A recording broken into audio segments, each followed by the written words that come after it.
Every mother dreams of bearing an able child after 9 months of pregnancy. But what do you do when your worst fears for the health of your child now becomes your new reality and you remain as their main provider and caregiver? This is what 33-year-old Elizabeth Wanjohi faced when she gave birth to her son with cerebral palsy and her daughter who has Down syndrome.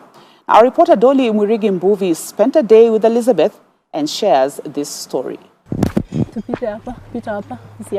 We don't know how strong we are until being strong is the only choice.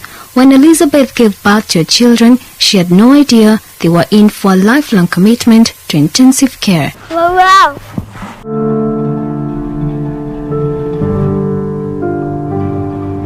Elizabeth is a mother of two. Caleb, who is aged 14, has cerebral palsy, and Adasa, aged 4, has Down syndrome.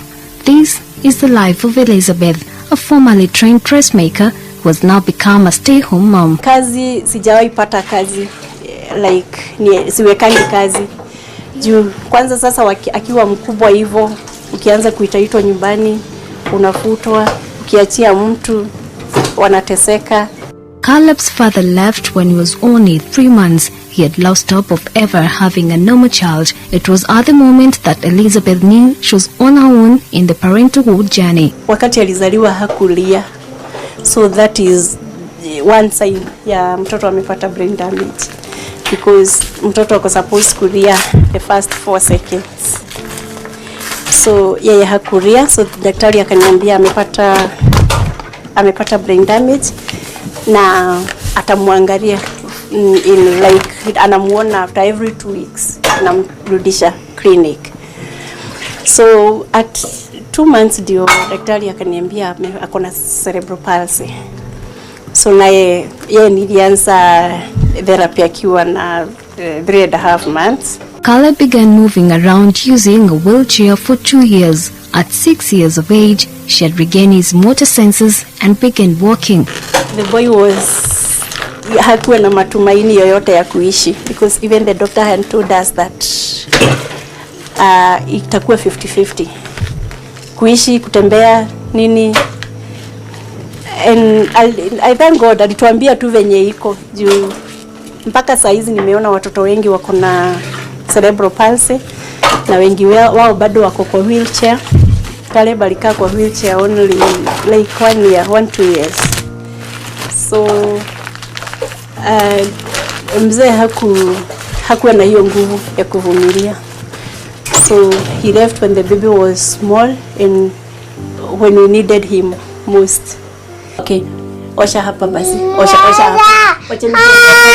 When her daughter Hadassa was diagnosed with Down syndrome after birth, Elizabeth was more devastated. Having raised her son with cerebral palsy, she was already feeling the extra weight of the new condition. I was angry with myself, angry with everyone, angry with God, and I felt cheated.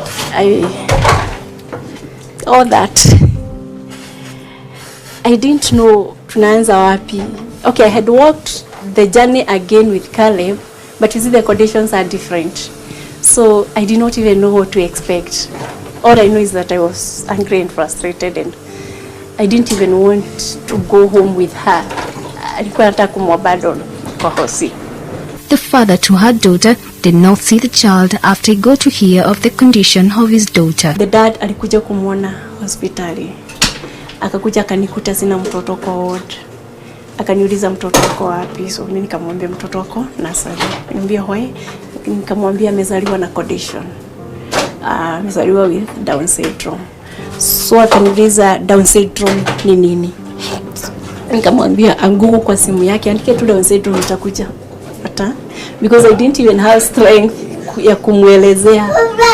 And so akakaa na simu yake hapo. Finally masaa ya visitors ikaisha, akanishikisha 1000 kwa mkono.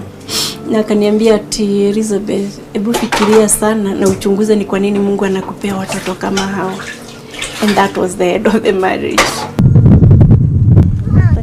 She was overjoyed when Hadassah finally learned to walk at 2 years and is happy with the progress she's making, albeit slow. Hadassah has since learned some life skills like feeding herself and is learning how to communicate. Elizabeth confesses that she often breaks down when overwhelmed. Initially, she was worried that her children would not live their life to the fullest, and now, with more knowledge on her children's condition, and feels encouraged. When Hadassah was born with a condition, I had to drop him ili niweze ku afford ya Hadassah. So hiyo ndio ilikuwa kitu yangu gumu sana maishani kuchoose. That was the worst time ya maisha yangu, kuchoose kati ya watoto wangu ni nani anahitaji therapy more. There are times that I felt like running away, locking them in a house and leaving and never coming back.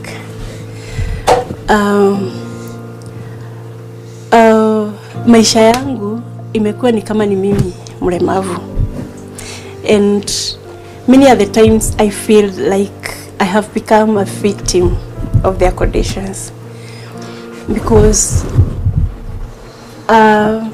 siishi maisha yangu tena, ninaishi maisha ya watu watatu.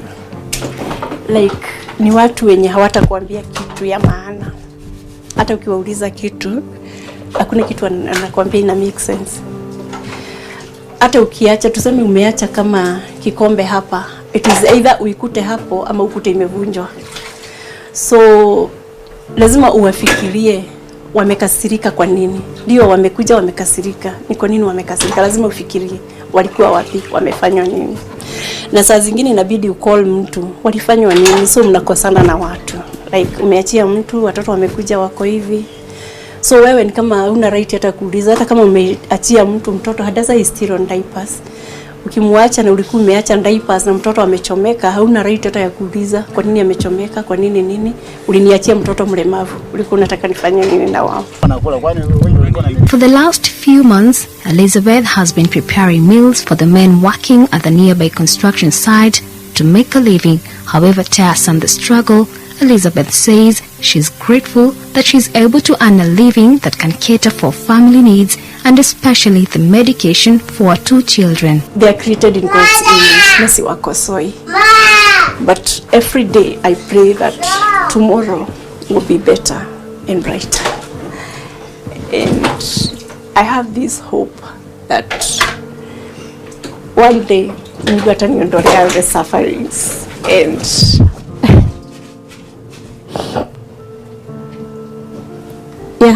na atanipea maisha ya raha and na nisaidia, because everyone says that my children are a blessing to me, but you know sometimes it's hard to see the blessing.